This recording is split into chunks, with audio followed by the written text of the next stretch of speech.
Instead of getting out the car and walking over to a meter, it used to be that you could just open up the Meter Up app on your phone and pay for your spot. Well, as of 12:01 this morning, that all changed. We're in front of the GameStop here. This is one of the worst hit stores. As you can see right here, the entire window to this door was smashed. They also tried to get the windows over here. A girl is recovering in the hospital this morning after being hit by a car while she was FaceTiming. I'm going to move out the way right now. Still a very active scene, and if Eric, my photo can zoom in right there at the roof, you can see that crews are still putting out hot spots. This just shows how furious those storms were when they came through, and this wasn't the only place that was hit hard. This morning, investigators are trying to figure out what sparked the blaze that gutted a North Philadelphia church right in the middle of Holy Week. He actually lives right behind this tree that you see behind me, and he was actually at home when the storms came through last night. Tony, what was it like? Police released facial reconstruction images of what the girl may have looked like when she was alive. Closed due to COVID-19 lockdown. But right next to it is a restaurant, and they are allowed to remain open. We'll take one together. Hey, we'll take one together. Here we go. You ready? Here we go. All right. 1, 3, 2, 1. Bam. Got it. I get really scared that I might not see my daughter.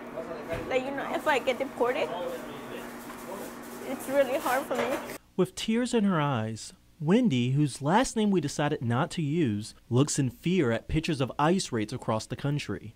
She came to the United States with her family when she was 9 and is undocumented. Right now, she works as a waitress to support her underage daughter. I'm like really scared to just like go out with my daughter and just, you know, like something can happen. Right now, we wake up like afraid. Her boss, who we're just going to call David, is also undocumented and came here almost 20 years ago.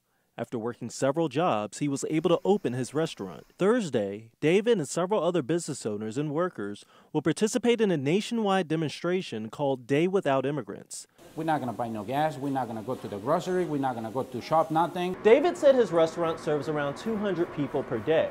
He thinks closing will make an impact on the local economy and show people how important immigrants are. Carmen Guerrero helped organize the protest. She said more than 20 businesses in the Philly area are participating and hopes it leads to change. We need immigration reform. We need to move forward as a community. Wendy said she hopes the demonstration will help others see their point of view. That we're really an important part of the United States. If we actually come here, it's because we actually need it. We need a better life. We was already prepared for nothing to happen, like no justice at all, like they weren't gonna do nothing. Carl Spencer is surprised the officers involved in the shooting death of his brother Keontae Spencer will not be charged.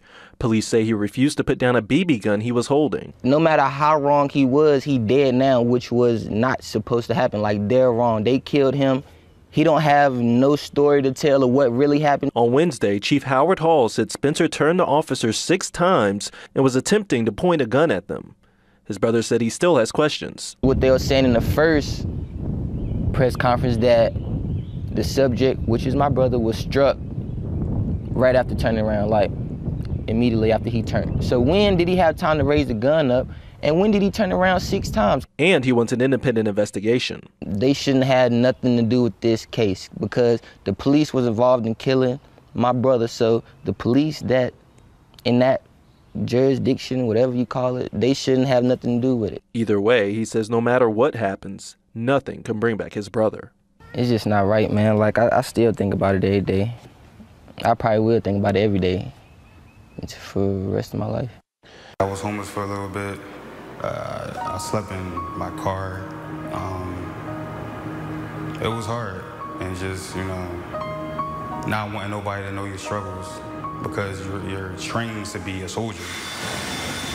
Brian Roberts is an Army veteran and says that soldiers don't only fight battles on the battlefield.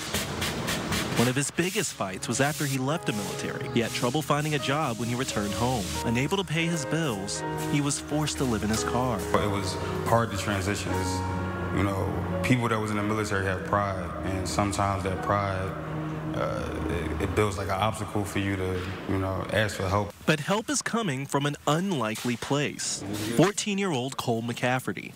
2 years ago, while McCafferty was walking home from school, he saw a man holding a sign that said he was a homeless veteran. I couldn't imagine how this man, who had signed up to to possibly die to protect my freedom, how he could be homeless.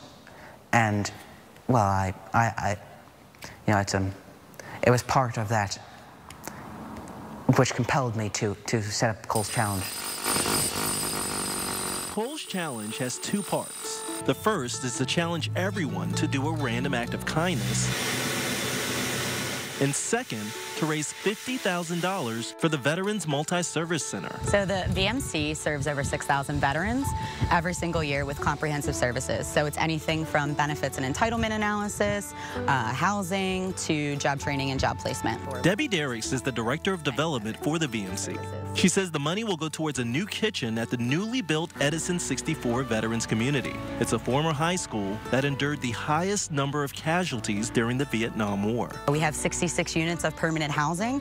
We'll have comprehensive services on site, including a warming kitchen, thanks to Cole's Challenge. I just thought, you know, if you got all these guys in a room together, you know, you have them interacting, you have them eating together, you give them a sense of community. And a sense of community is what he thinks every veteran needs. According to the U.S. Department of Veteran Affairs, there were more than 23,000 veterans unsheltered or living on the street in January of last year. Thankfully, that number has been declining thanks to people like McCafferty and the VMC. It's helped Roberts find a home, job, and got him back on his feet.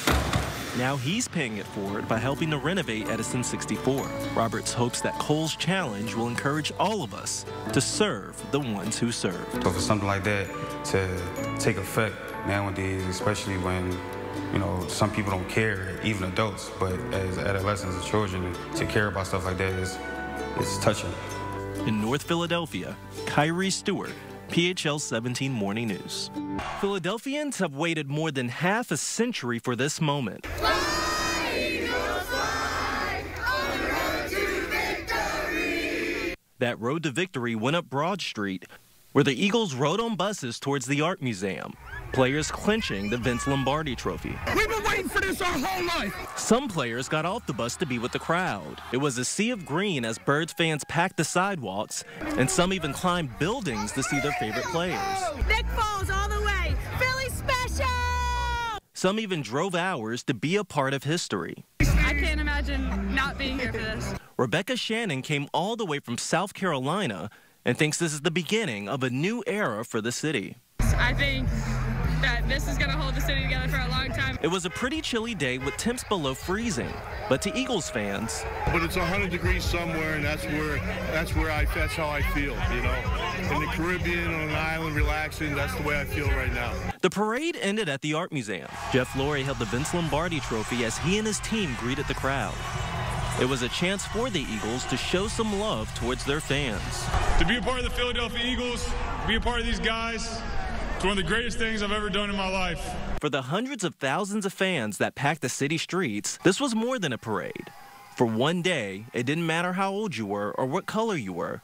Political party didn't matter or what kind of job you had. For one day, virtually endless crowds stood side by side to support one thing: their Philadelphia Eagles. It's about family, community, all these people coming together. That's what makes this team so special. I was afraid we would have to put him down to get him out. Lynn Namoli had a bit of a catastrophe with her 2-year-old 12-pound cat, Sam. He's a very curious cat. And that curiosity led to a very dangerous situation. Namoli says that her husband heard noises coming from their kitchen around midnight last Saturday. We heard things being thrown in here, and that usually means there's a problem. He came out here and Sam's head was stuck in the garbage disposal. Namoli took these pictures in disbelief. Both of them could not believe their eyes. I was scared. I didn't know what to do. Namoli called her son, who was a volunteer firefighter. He started to dismantle the garbage disposal. I mean, we had coconut oiled him, we've tried to get him back up, and it just didn't work. After 2 hours and Sam still stuck, she decided to call police. Tredyffrin Township Police Sergeant Brian Hughes responded. Used a little more coconut oil and got off. There was the metal ring around his neck. And that coconut oil turned out to be the perfect solution. Then they just kind of started pushing his skin back up. After about an hour, we were able to back him out. It took them 3 hours, but Namoli says that other than a few scratches and scrapes, Sam was okay with all of his 9 lives intact. The only thing that he needed was sleep. Then he slept for several days. The police department posted this picture to their Facebook page, and it's beginning a lot of attention online. Namoli is calling Sergeant Hughes a hero for his help and smooth thinking. With the help of Officer Hughes, we survived, and it was great.